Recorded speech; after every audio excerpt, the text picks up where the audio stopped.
teóricas les he dicho, ojo con esto, ojo con esto. En el examen no han respondido, si estaba tan sencillo. No entra al grupo sanguíneo. Ya, estamos empezando un nuevo parcial, ahora les voy a decir igual algunas cosas que son importantes.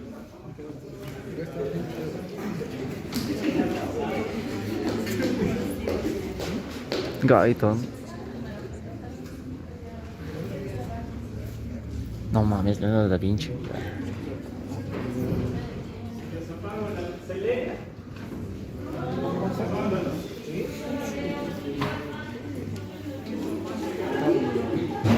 Está grabando el Diego y...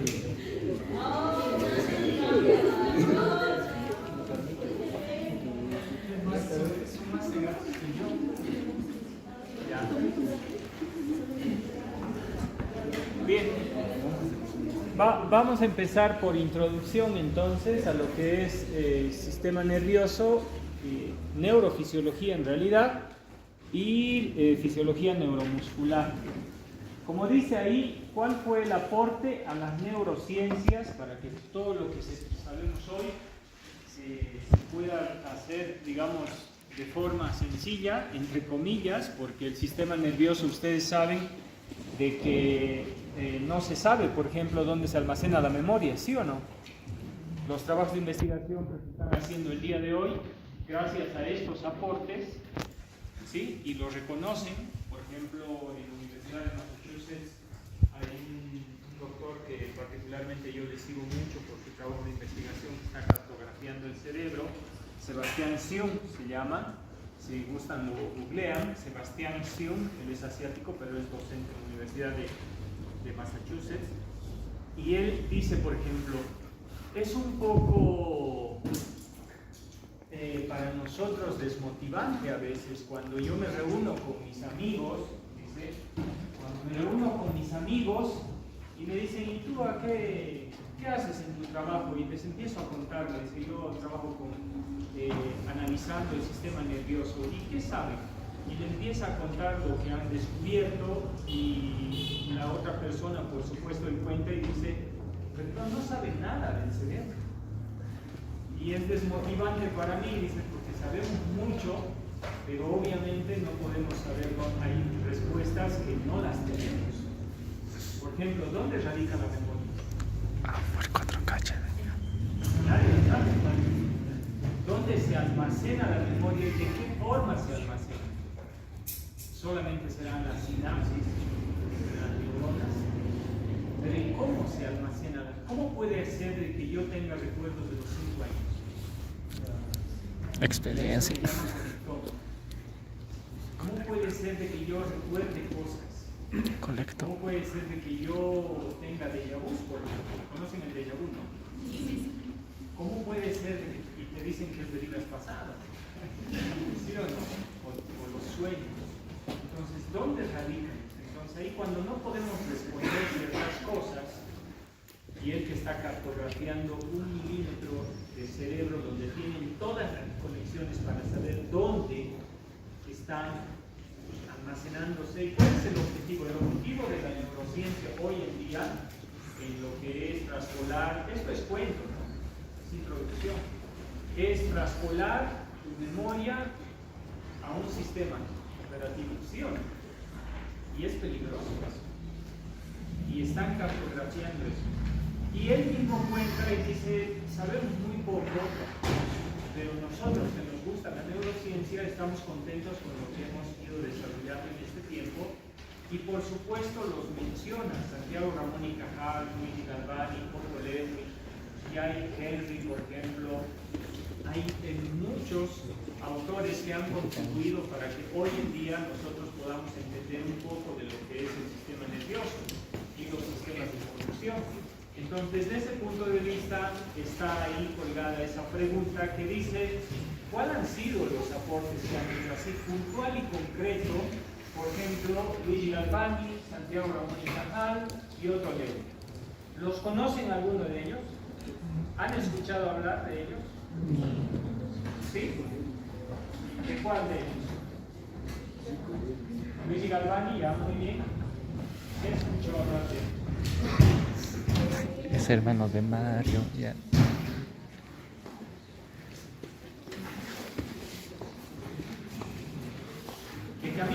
sí han escuchado, por la función Golgi, ¿no? Que también lo vamos a ver ahora, y que Camilo Golgi en su época era uno de los más reconocidos, sin embargo, estaba equivocado. Y Cajal le dio por tierra su teoría del reticulismo, se llamaba, del sistema nervioso, que todo estaba conectado. Lo hizo, trajo en 2 patadas y Santiago Ramón y Cajal no era nadie. Bien. Como indica ahí, esta es un poco de historia, o sea, solamente es para saber qué es lo que aportaron, y luego al final vamos a hacer lo puntual. Lo puntual son 3 cosas locas, pero que si nosotros manejamos esas 3 cosas locas, suficiente. Toda la clase tiene el objetivo de mencionar que recuerden 3 cosas. Y que esas 3 cosas probablemente estén en el parcial. Pero esas 3 cosas... Ojalá estén en el parcial. ¿Cómo lo van a responder? ¿Qué dice ahí? Luigi Galvani dice, investigó sistemáticamente los efectos de la electricidad. Uno de los primeros que empezó a investigar, italiano, que en nuestro organismo hay electricidad, empezó a jugar con ranas, con las patitas de ranas, que cuando tú estimulabas el nervio vago, un nervio importante, las patitas, obviamente por el sistema nervioso, iba al órgano efector. Sabemos que el órgano efector es músculo o glándula, ¿sí o no? La glándula de secreción, salival, páncreas, cualquier glándula. Entonces, al hacer el estímulo, entonces notaba que había contracción después de que las ranas o los sapos estaban muertos. Entonces empezó a jugar con eso. Y precisamente lo que dice ahí, dice Luigi Galvani investigó sistemáticamente los efectos de la electricidad sobre los músculos, pero no estimulaba el músculo directo, sino estimulaba al nervio para que vaya al músculo y le haga producir la contracción muscular. Entonces Galvani en una de sus conferencias que estaba jugando, dice sustancialmente la historia de la bioelectricidad, que es lo que le llamó él, ¿no? En sus primeros libros le empezó a llamar y encontré lo que es la bioelectricidad. Y bio, el prefijo, ya saben, bio es vida, ¿no? Biológico, viene de ahí. Entonces empezaron a escribir. Esos son sus estudios. Esto es un poco de historia, le puedo tomar una foto.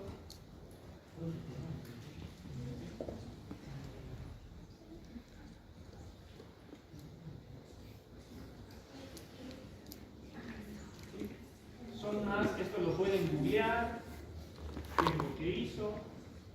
Y aquí viene el aporte de Luigi Galvani. ¿Cuál es el aporte de Luigi Galvani? Fueron uno de los primeros, no fue el único, que dijo que había electricidad en nuestro cuerpo. ¿Sí o no? La pregunta es, ¿cómo hay electricidad en nuestro cuerpo? Vuelvo a preguntar lo mismo que pregunté en la anterior, que me llevó a Cardi, en realidad, por eso lo dejé para acá. ¿Recuerdan por qué hay electricidad en nuestro cuerpo? Por intercambio de aniones y cationes. Exacto, por una distribución en realidad irregular. O sea, en nuestro organismo sí o sí tenemos, lo que repetíamos desde hace rato, tienes sodio, potasio, tienes cloro que es negativo, tienes proteínas y fosfatos que son aniones, entonces tienes sustancias químicas, ¿sí? Y electrolitos que tienen cargas positivas y negativas. Luigi Galvani no podía saber a ciencia cierta de todos estos elementos en ese entonces, pero ya intuía que debía haber sustancias o moléculas dentro de tu cuerpo con cargas eléctricas. Entonces, ¿cuál fue el aporte de Luigi Galvani? Decirte que en tu cuerpo sí hay una bioelectricidad. Y cuando hablamos de bioelectricidad, ya se intuía de que la electricidad se conduce, ¿sí o no? Tú jalas la corriente desde un poste y la introduces dentro de tu casa para que tenga una distribución. A eso se denomina conducción del impulso nervioso. Entonces, Luigi Galvani, ¿cuál fue su aporte? Decir que había bioelectricidad, había de alguna forma, había electricidad en tu cuerpo, y que hoy sabemos que las moléculas positivas y negativas hacen de que haya esa bioelectricidad. Sin embargo, también empezó a analizar lo que es la conducción del impulso nervioso, que quiere decir que nosotros debemos entender cómo se conduce esta electricidad. ¿Por qué? Porque ustedes la van a bloquear. Cada vez, les decía, cada vez que pongan anestésico local, ¿qué van a hacer? Bloquear la producción del impulso nervioso. Eso es lo que van a hacer. Entonces, si nosotros traspolamos esos conceptos, digamos, al actual, y ustedes lo pueden buscar, es el potencial de membrana de cualquier célula, por ejemplo, se debe a una distribución irregular de estos compuestos con cargas positivas y negativas. Quiere decir que habrá una distribución donde en el medio extracelular y en el medio intracelular. Y en el caso de las neuronas, por ejemplo, afuera vamos a tener sodio, poco potasio, vamos a tener calcio y un negativo cloro. Listo, ya está. Adentro vamos a tener potasio, más potasio. Hay algo de sodio, pero muy poquito. Vamos a tener fosfatos y proteínas. Y son negativas. Bicarbonato tenemos dentro de la célula o fuera de la célula, mayor cantidad. ¿Seguros? Creo que no hay. Qué fácil es hacer. Ya, muy bien. Entonces, esta distribución irregular de estos compuestos ahí dentro de la neurona, porque en este caso vamos a hablar de neurona, pues todas las células tienen carga eléctrica. Pero en estas, ya que son células especializadas, pues entonces cumplen una función mucho más detallada, porque la membrana celular de una neurona tiene proteínas específicas ¿para qué? Para conducir el impulso nervioso. ¿Está bien? Entonces tienen proteínas especiales transmembranales que van a ayudar a que estos compuestos iónicos puedan entrar y salir y de esa forma pueda producirse la función de conducción del impulso nervioso. Después de esto, nosotros entenderemos que cuando ocurre ese intercambio de moléculas químicas dentro y fuera, pues volvemos a repetir, como veíamos en cardio, de que hablaremos de otros términos como son potencial de membrana. Eso tenemos que saber el concepto clave y cuánto es. Debemos saber la despolarización, la repolarización y la hiperpolarización. ¿Está bien? Esos cuatro conceptos tendríamos que desarrollar en estas semanas que vamos a ir hablando. ¿Está bien? Les vamos a hablar con poco. Entonces, no se olviden que la conducción del impulso nervioso se va a dar en una neurona. Pregunta. En la médula espinal hay dos sustancias. Sustancia gris y sustancia Blanca y gris. ¿Qué se encuentran en estas sustancias blanca y gris? Núcleos. Núcleos. Ya, está bien. Pero ¿en cuál encontramos los cuerpos neuronales? En la sustancia gris. ¿En la gris? Sí. Ya. Y de la sustancia gris de tu médula, ¿hasta dónde va a llegar la prolongación de ese citoplasma celular? Hasta la punta de tu dedo. ¿Para qué puedes hacer esto? Eso. ¿Sí o no? ¿Se han dado cuenta de esto o ya sabían de que, por ejemplo, los cuerpos neuronales, o sea, el soma de la neurona, por ejemplo, de este músculo del bíceps, o de del flexor y el extensor de los dedos, por ejemplo, de los músculos, el cuerpo de eso está en la médula espinal, ¿sí o no? El soma está ahí dentro. Y la prolongación citoplásmica llega hasta la punta de tu dedo para que tú puedas sentir el tacto, ¿sí o no? Entonces ahí vamos a hablar de receptores sensitivos, termorreceptores, quimioreceptores, todo tipo de receptores. Entonces, pero se han dado cuenta que el cuerpo está en la médula y tiene que llegar hasta este. ¿Cuán largo es entonces la prolongación citoplásmica denominada axón, por ejemplo, en esta motoneurona? Casi 1 metro, ¿no? ¿Sí o no? ¿Verdad? ¿Sí o no? Entonces, todos los axones se juntan para formar ¿qué? Un nervio. Una fibra nerviosa. El nervio trigémino, por ejemplo, en el que baja por acá, ¿dónde se encuentra el soma? Los somas. Ganglio de Gasser. El ganglio semilunar, también denominado ganglio de Gasser, ¿sí o no? Sí. Y desde el ganglio de Gasser, que se encuentra en la cara anterosuperior del peñasco, en ese desdoblamiento de la dura madre que se llama el Kabul de Meckel, en la rosita del ganglio de Gasser, desde ahí salen las tres ramas, ¿sí o no? Sí. Y llega hasta aquí, hasta tu lado. ¿Cuánto mide? Unos 15 centímetros, dependiendo del biotipo, ¿no? ¿Tienes cabeza chica o cabeza grande? Bien, entonces, ese largo es el cableado. Y es que ustedes van a elegir dónde bloquear esa conducción, ¿sí o no? ¿Verdad? Para el brazo, por ejemplo, si tú quieres trabajar sobre este dedo, puedes hacer la anestesia localizado, ¿sí o no? Puedes hacerlo a este nivel, puedes hacerlo a este nivel, o si quieres paralizar todo, bueno, lo haces a nivel del origen. ¿Se dan cuenta? Tú eliges dónde bloquear eso. Entonces, lo que yo quería hacerles pensar en el aporte de Luigi Galvani era entender de que sí hay electricidad en nuestro cuerpo, de no bioelectricidad, y que esa bioelectricidad con el tiempo se desarrolló en esos cuatro conceptos. Potencial de membrana. El potencial de membrana quiere decir la carga eléctrica que tiene una membrana celular. En el caso de la neurona, la carga eléctrica es A menos 70 milivoltios.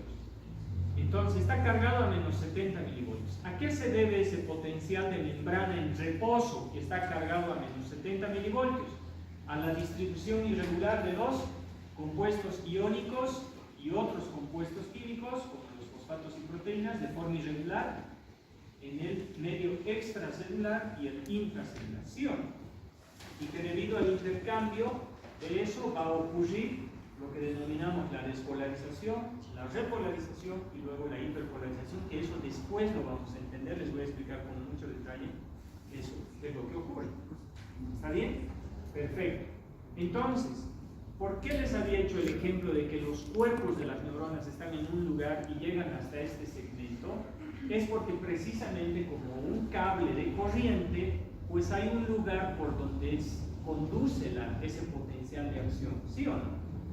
Y este de acá puede terminar haciendo sinapsis con otra neurona o con un órgano efector, como por ejemplo el músculo, el que les decía, ¿verdad? O con una glándula salival o el páncreas, y que le dice que tiene que producir ciertas cosas. Entonces hay un control, ¿está bien? Pero tiene que haber conducción, y esa conducción sí la vamos a entender, ¿está bien? O la tenemos que entender. Muy bien, entonces, primera palabra clave, conducción, con todos esos aspectos, potencial de membrana, despolarización, repolarización y hiperpolarización. ¿Está bien? Santiago Ramón y Cara. Él nació, esto es un poco de su historia, en España. Un poco de cuento nada más. Él no era nadie, de chico no era muy buen estudiante, por lo que cuentan. A mí me gusta mucho leer algunas de las historias. Su padre era médico, él vivía en Villa de Aragón, en Navarra, y como era mal estudiante, entonces a él le gustaba dibujar, lo puso de ayudante de carnicero, de ayudante de zapatero, pero a él le gustaba dibujar. Y por algunas razones de la vida, él, sí, después de un tiempo decide seguir la carrera de su padre, entonces estudia medicina. Y por supuesto no era nadie. En ese entonces, en el mundo de la medicina, había un congreso que se desarrollaba en Alemania, por lo que es la historia, donde se reunían todos, digamos, las eminencias a nivel premio Nobel, a nivel de, digamos, de medicina. Dentro de ellos, Camilo Golgi. Entonces, él empieza a estudiar a las células nerviosas después de que fue médico y todo eso. Ahí tengo unas imágenes que a veces les hacía el cuento un poco más largo, ¿sí? Hay un recorrido en España cuando viajan, digamos, hay un recorrido donde te hacen la ruta de Cajal, se llama, justo por donde vivía, es bien interesante eso.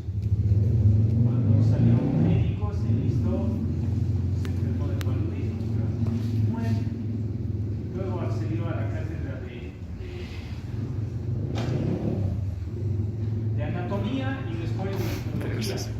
¿no? Entonces, para hacerles el cuento corto, Camillo Golgi tenía una teoría en ese entonces. Camillo Golgi era reconocido, ustedes lo conocen por la función Golgi y por otros trabajos de investigación más. Entonces, Cajal no era nadie. Camillo Golgi tenía la teoría del relativismo, que decía que las neuronas se conectaban. Hoy en día sabemos que si tú agarras un cable de corriente de un extremo al otro, pero si los separas, pues no esperes que haya corriente a este lado, ¿no? Si el origen está allá, ¿verdad? ¿Sí o no? ¿Qué tienes que hacer? Unir. Empalmarlos. Esa es la teoría del relativismo. ¿Ven ahí cómo se empalma? ¿Sí? El cable, eso es corriente.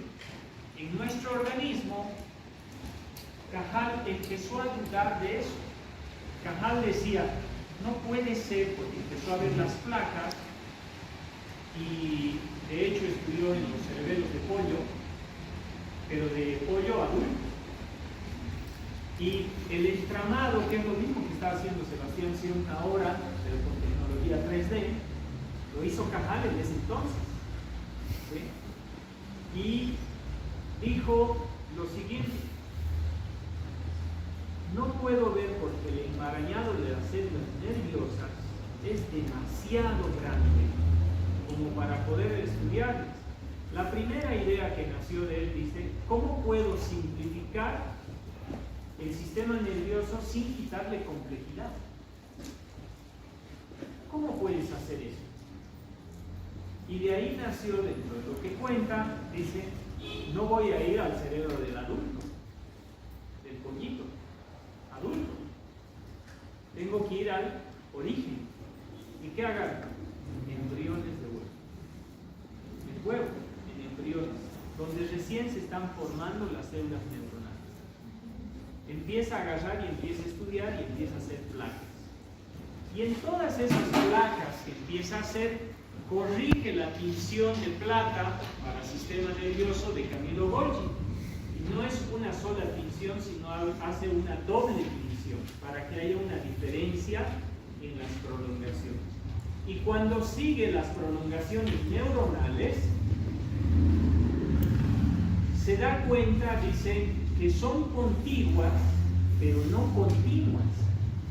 ¿Qué quiere decir? Que la teoría del relativismo de Camillo Golgi, que las neuronas venían y se empalmaban, tenían que unirse, estaba mal. Y por supuesto, ¿quién rayos le va a hacer caso a alguien que no es nadie?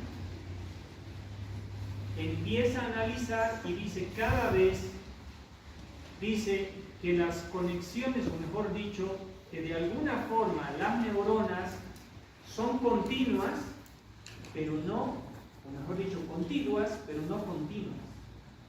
Y que de hecho encuentra el espacio. Y hoy muy fácil nosotros decimos cómo se llama ese espacio, ¿sí o no? Entre una neurona y otra, ¿cómo se llama el espacio de comunicación? Hendidura sináptica. ¿Sí o no? Hendidura sináptica, no gap. El gap es, son conexiones intercelulares por proteínas canal. Esos son el gap. Ojo con esto entonces. Primero, mejor dicho, Luigi Galvani nos dice que había corriente, ¿sí o no? Camillo Golgi decía, está bien, hay corriente, pero la corriente pasa por el cableado directo, que todo es continuo, todo está pegado, ¿sí? Todo está unido. Y llega Santiago Ramón y Cajal y dice, no, son continuas o son contiguas, pero no continuas. Hay un espacio, y a ese espacio le da un nombre, que ahorita se me fue, como ella decía, está en la punta de mi. Pero hoy en día lo conocemos como hendidura sináptica. Para ustedes, ¿qué representa la hendidura sináptica? Un espacio internacional. ¿Pero qué representaría ese espacio?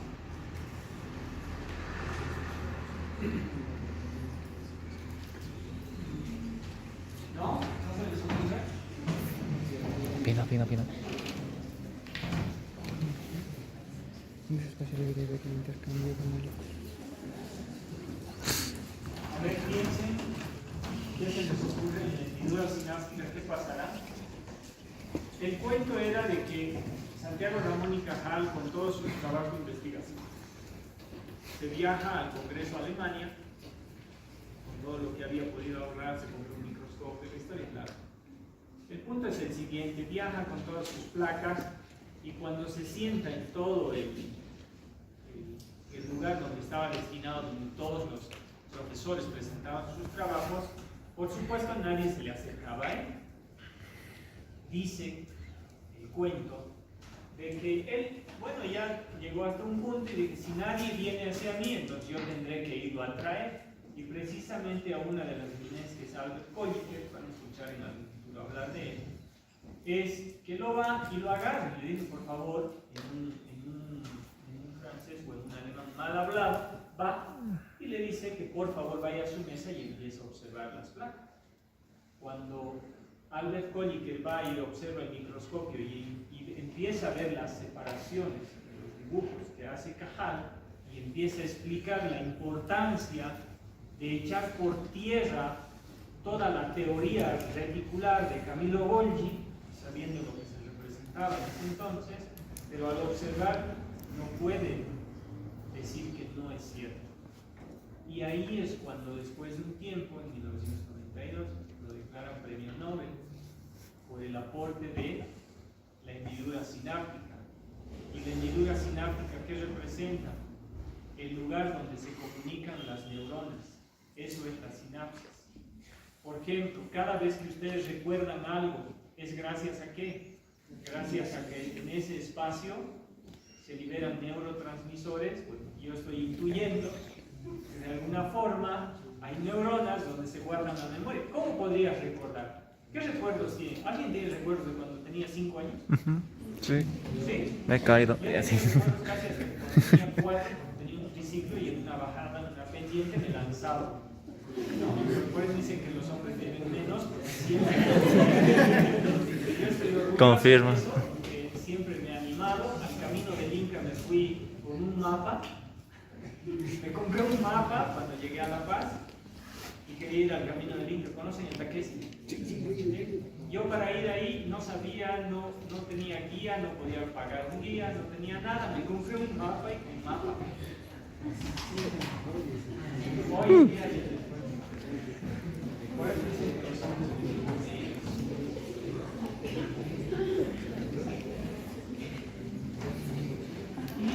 estos son dibujos precisamente del Instituto Cajal, porque le hicieron todo un instituto de investigación en España que lleva el nombre de Cajal y están guardadas todos los dibujos que él hizo en ese entonces. Por eso ahora con la tecnología 3D que tenemos, Sebastián siempre lo puede hacer y Cajal lo hizo en ese entonces sin nada, un pequeño microscopio. Y él le llamó, ahora sí, ahí está lo que me había olvidado, huecos que separan las neuronas, pero que permiten la comunicación neuronal. Entonces, ¿cuál es el aporte de Luigi Galvani? Que había conducción de un impulso nervioso, o sea, electricidad, ¿sí o no? ¿Cuál es el aporte de Camillo Golgi? Que el lugar donde una neurona con otra se comunican, y a eso también se le llama transmisión de la información. Por ejemplo, ¿qué estoy haciendo yo? Estoy transmitiendo información, ¿sí o no? Pero no tenemos que estar agarrados para que yo les transmita, ¿sí o no? Entonces, la forma de transmitir esta información es a través de la voz, si me preguntan. Entonces, Santiago Ramón y Cajal encontró de que había una separación, pero todavía no descubrió cómo se transmite la información en esta comunicación entre una neurona y otra neurona. ¿Sí? Entonces, gracias a él conocemos lo que son los espacios sinápticos, las hendiduras sinápticas, donde se vierten hoy en día. Y todos estos dibujos son de ese entonces. Fíjense eso. Y hoy, con inmunofluorescencia, no podemos ver algo así. Y en 3D. ¿No? Esta es una neurona piramidal. Pero fíjense los dibujos que hizo en ese entonces. Así. Pues usa tu... Eso es cerebelo del mocho. Y Y un negros, ¿qué pollo. son? ¿Ah? Los neurotransmisores son más chiquitos. Cuerpos neuronales. Los cuerpos neuronales. Todos los puntitos negros, ¿qué son? Cuerpos neuronales.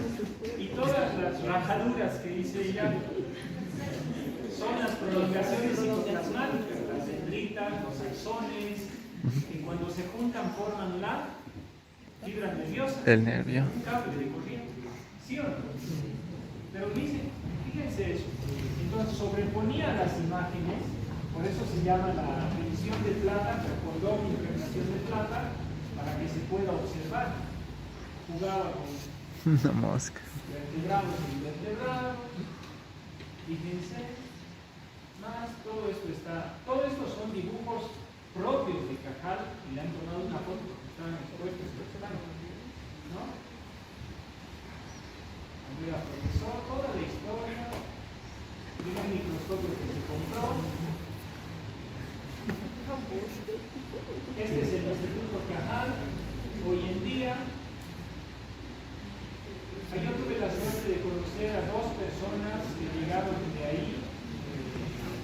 Cuando tuvimos una reunión con los socios de la USPI, de la UNAM de México, llegó del Instituto Cajal, llegaron de Buenos Aires, de la UBA, y llegaron también de la Universidad de California en ese entonces, y tuve la oportunidad de conocer donde seguían trabajando con muchas cosas que había dejado Cajal en ese entonces.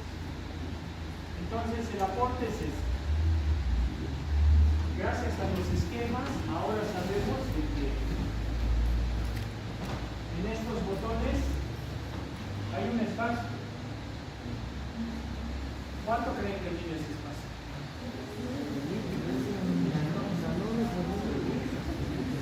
Dos moléculas.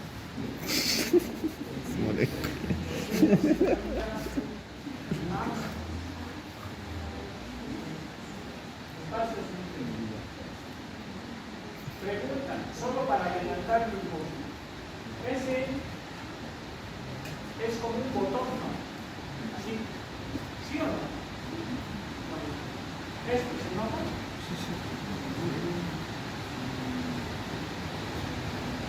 ¿Qué creen que hay en su interior?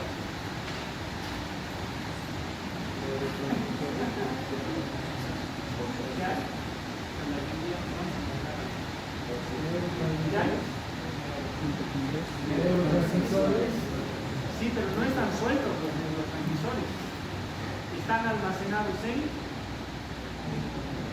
¿En mi harina? en unas bolsitas como globitos que se llaman comúnmente Van der Waals.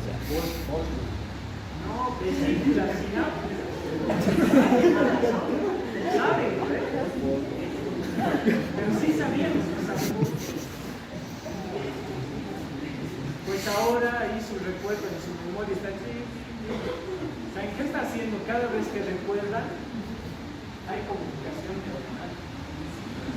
Cada vez que recuerdan, hay comunicación neuronal. Bueno, no se olviden que estos son los famosos botones sinápticos. En esos botones sinápticos dentro hay unas bolsitas que se llaman vesículas sinápticas. Hoy sabemos eso. Y en esas vesículas sinápticas se almacenan ahí dentro los neurotransmisores. Y hay un mecanismo por el cual esto se libera. Eso lo vamos a ver más adelante. ¿Ok? ¿Por qué les explico esto? Porque ustedes, o los que trabajamos en salud, trabajamos de distintas formas para bloquear conducción y transmisión de la infección. Si yo quiero bloquear conducción, lo puedo hacer con anestesia, por ejemplo, local.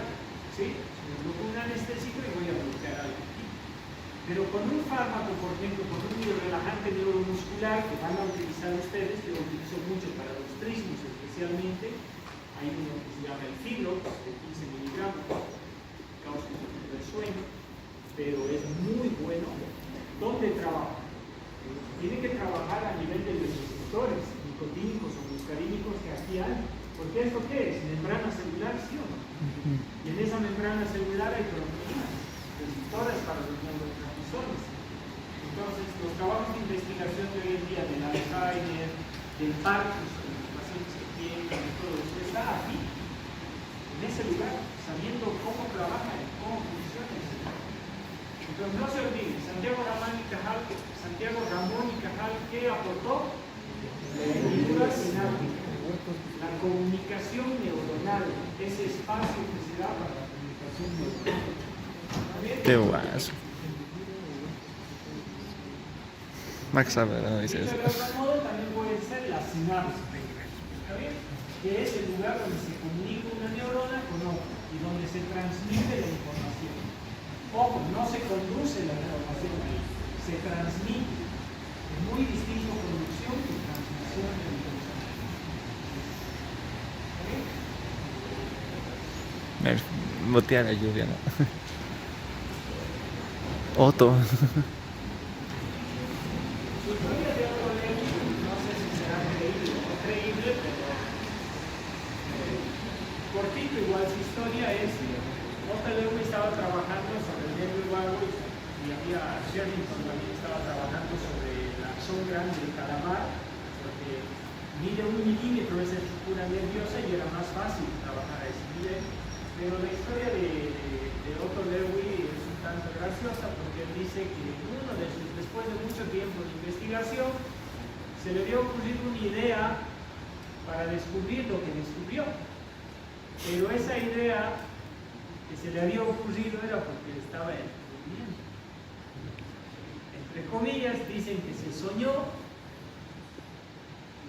y que al día apenas se despertó quiso reproducir lo que él estaba pensando y lo que se soñó. Y lo pudo hacer. Dice que no. No sé. Dice que no, pero para su suerte, dicen los chismes, ¿no? Para su suerte, al día siguiente, no sé cuándo, no tengo el dato, pero se había soñado lo mismo. Pero esta vez al despertarse, no sé si les ha ocurrido a ustedes, yo a veces trabajo haciendo algunas cosas, cuando me despierto y sé cómo lo voy a organizar, por ejemplo, en posgrado para hacer, a veces me levanto a las 4 de la mañana y empiezo a trabajar, ¿no? Entonces, supongo que dentro de la historia eso es muy común en algunos. Él se soñó, se despertó y fue a hacer el trabajo. ¿Y cuál fue? Ya sabía que había corriente eléctrica, ya había habido electricidad, ya sabía que había conducción del impulso nervioso, ya sabía que había transmisión del impulso nervioso, ¿sí o no? Ya sabía que había la hendidura sináptica. Lo que no se sabía, que hoy en día muy fácil lo decimos, es neurotransmisor. ¿Y cuál es el neurotransmisor que hace que tu músculo esquelético se contraiga? La acetilcolina. Hoy lo podemos decir tan fácil, ¿sí o no? Pues en este entonces no se sabía. Entonces decía, si se conduce la información y se transmite la información, porque no están pegadas las neuronas, sino tienen una separación, entonces ¿cómo rayos le pasa la información a esta neurona a esta otra neurona? ¿Sí o no? Y agarró el corazón de una ranita igual, ¿sí? Y en una sustancia o en un recipiente estimuló a ese corazón a través del nervio, a través de una estructura nerviosa. ¿Se entiende? Pero estaba con líquido, ¿notan? ¿Sí o no? Y luego puso en otro recipiente, pero separado, otro corazón. ¿Qué pasaría si tú estimulas al primer corazón, al de arriba? Digamos que empieza a latir. Usemos la imaginación. Tú le estimulas, le pones corriente y empieza a latir, ¿sí o no? ¿Y el segundo corazón latirá? No debería, ¿sí o no? Pero ahí fue lo genial de Otto Lewis. O sea, dijo, yo estimulo a este corazón y se tiene que liberar algo, ¿sí o no? Una sustancia química se tiene que liberar. Por lo tanto, si yo estimulo al primer corazón, al de arriba, en una solución isotónica, y el estímulo va a hacer que se liberen sustancias químicas en ese líquido, ¿sí o no? Pero si las sustancias químicas liberadas en el primer corazón a través del líquido yo le hago pasar a un segundo lugar, pero sin estimularle a este directo, esas sustancias químicas o van a estimular el segundo corazón o van a deprimirlo también, porque ustedes saben que el estímulo nervioso puede aumentar la actividad o más bien puede calmarla. Eso se llama inhibición, ¿sí o no? Excitación e inhibición. Bien, entonces, fíjense lo genial, muy sencillo parece hoy, ¿no? Él dijo, debe haber una sustancia química que se libera. Estimulamos a este corazón, lo ponemos en agua, una solución isotónica, estimulamos, y si se libera una sustancia química que posteriormente, sin estar en contacto, va a pasar a un segundo recipiente donde va a haber un corazón, y tú analizas que este corazón empiece a latir, pues entonces la sustancia química ha sido liberada en él. Y hoy sabemos que en esa hendidura sináptica se liberan los neurotransmisores. ¿Sí o no? Y que ese neurotransmisor, hoy en día, ahora ya sabemos de que tiene un receptor en la membrana celular donde se va a acoplar, que puede ser por ligado, se va a acoplar y va a generar un cambio conformacional en esas proteínas transmembranales, y así funcionan todas las células. Así es como se comunica. ¿Sí o no? Entonces, por eso les decía que los trabajos de investigación están ya sea en la conducción del impulso o en la transmisión. Hay fármacos, por ejemplo, de hecho, cuando lleven miorelajantes en farmacología, la acetilcolina tiene receptores nicotínicos y muscarínicos. Quiere decir una proteína transmembranal donde este neurotransmisor es liberado, se acopla y genera algo en este músculo que va a ser la contracción, ¿sí o no? Y mientras esté pegado esto ahí, va a haber contracción y eso se tiene que liberar. ¿Corriente? ¿Sí? Entonces, a ese nivel ya se trabaja ahora, mucho más pequeño. ¿Se entiende pero la idea de esto? Entonces, ¿qué aportó Otto Lewis? La transmisión química. Todavía no se le dio el nombre del neurotransmisor, que hoy sabemos que es una molécula bioquímica que se almacena, producida y todo eso que después lo vamos a ver. Pero en ese entonces no se sabía. Entonces, él dijo, son sustancias químicas, que hoy las conocemos como neurotransmisores, y de hecho es la acetilcolina, la que una vez liberada puede causar efecto en un segundo corazón, sin que este segundo corazón sea estimulado directamente con ese efecto eléctrico. Entonces ahí presentó su trabajo y dijo, hay sustancias químicas, hoy en día conocidas como neurotransmisores, y hay familias de neurotransmisores, ¿no? Entonces ahí nosotros,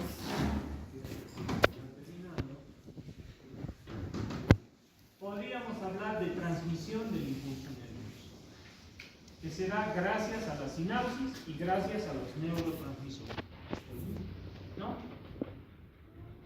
Entonces, repaso. Ya había olvidado todo.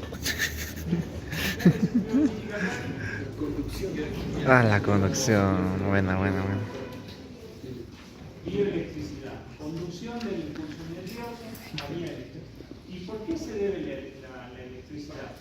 Por la que se liberan cationes y aniones en la célula. Porque hay Cambio de aniones y cationes. compuestos, electrolitos, sustancias con cargas positivas y negativas. Esa distribución es irregular. Y cuando hay un intercambio, los otros conceptos serán despolarización, repolarización, ¿no? Entonces, y todo eso nos sirve para la conducción del impulso nervioso. ¿Qué descubrió Cajal? El botón. Hendidura sináptica. El botón. Esos huecos así Muy separados, blanquitos, y ahí parecen muy entendemos que se produce precisamente la sinapsis y la conducción. Perdón, la comunicación. Entonces, ojo con esto, no se confundan. La conducción es una cosa, la sinapsis es otra cosa. Gracias a la sinapsis se da la transmisión, eso es otra cosa. ¿Está bien? Gracias a la sinapsis, que quiere decir a esa comunicación, se da la transmisión, o sea, el paso de información de una neurona con otra. ¿Sí? Por eso aquí, si ustedes se ponen a pensar, cuando recuerdan algo, ¿cómo recuerdan? ¿Qué neuronas almacenan esa información? Porque tiene que haber sinapsis. Cuando se viene un recuerdo. A mí me vienen recuerdos de la U,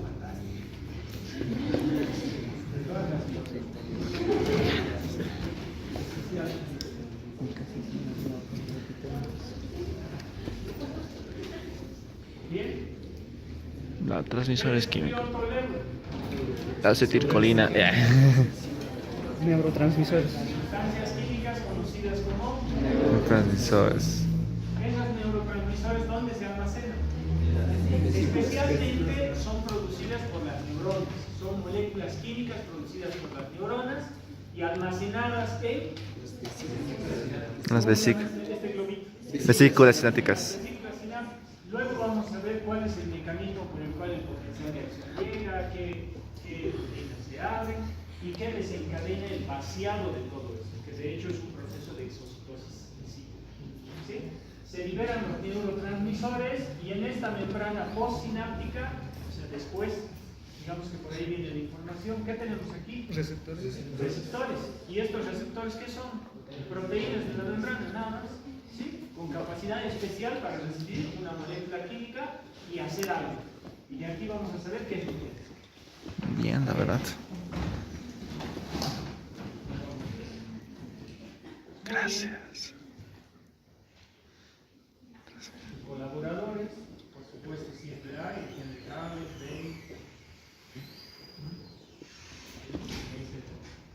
muy bien. Próxima clase. Entonces, en la próxima clase vamos a ver algo de eso, de cómo está organizado. Vamos a recordar lo que son las vías aferentes, donde se encuentran las Foto.